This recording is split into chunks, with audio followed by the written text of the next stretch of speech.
दूसरा एक और बहुत इम्पॉर्टेंट फ़ायदा यह है कि जो लोग सच बोलते हैं उन पर दूसरे लोग भरोसा भी ज़्यादा करते हैं, चाहे वो आपका दोस्त हो, चाहे वो आपका दुश्मन हो, चाहे वो आपके घर वाले हों, बाहर वाले हों। हर इंसान आप पे भरोसा करता है। उसको ये पता होता है कि इस इंसान से अगर मैं कोई बात करूँगा तो ये हमेशा उसका पास रखेगा, सच बोलेगा।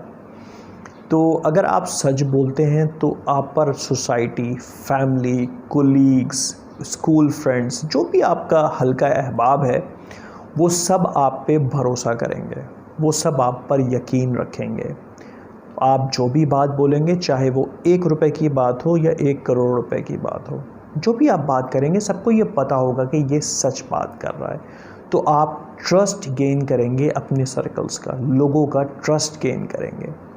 ट्रस्ट गेन करना सोसाइटी का बहुत इंपॉर्टेंट फैक्टर है, क्योंकि हमें इसी सोसाइटी में रहना होता है। मगर हम सच इसलिए नहीं बोल रहे कि हमें सबका एक्चुअल में ट्रस्ट गेन करना है। ये एक फ़ायदा है जो सच बोलने से आपको खुद ब खुद मिलता है।